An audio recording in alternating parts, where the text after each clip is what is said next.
इसके ऊपर lithium aluminium hydride का रिएक्शन। सोचिए कहानी में है क्या, एस्टर, और एस्टर के ऊपर लिथियम एल्यूमिनियम हाइड्राइड का रिएक्शन, मतलब एस्टर का रिडक्शन।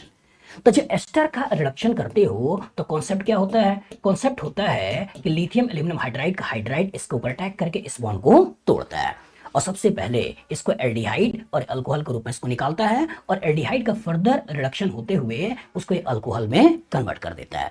तो इधर वाला पार्ट भी अल्कोहल में कन्वर्ट होने वाला है और इधर वाला पार्ट भी अल्कोहल में कन्वर्ट होने वाला है। यही तो होगा।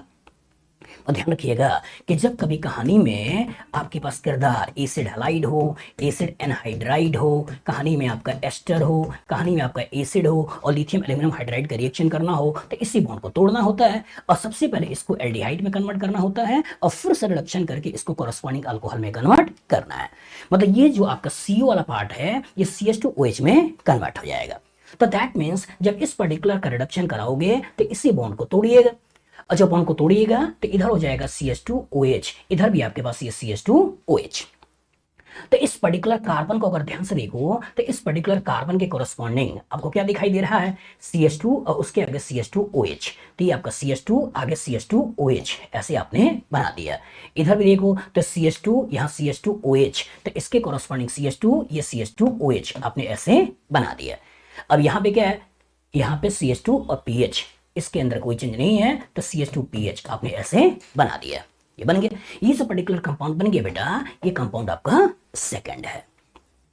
अब कहानी का ट्विस्ट देखो, कहानी का ट्विस्ट देखो, इस पर्टिकुलर में कायरलिटी है क्योंकि एक तरफ H है, एक तरफ CH2PH है, यहाँ CH2 के आगे CO है और यहाँ CH2 के आगे CH2 है। तो दैट मीन्स यहाँ कायरलिटी है, इस कार्बन की चारों वैलेंसी अलग है।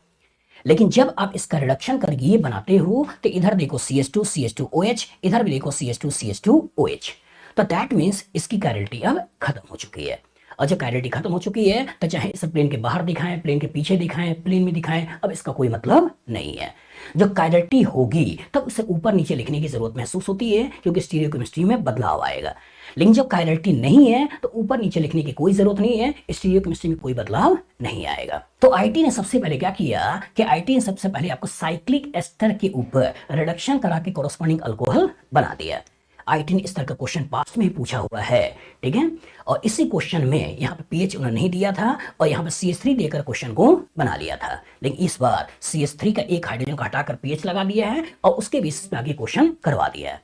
और सबसे अच्छी बात क्या थी कि ये क्वेश्चन सेम इन्होंने पहले पूछा था, उसी क्वेश्चन को एक बार इन्होंने फिर से पूछ लिया।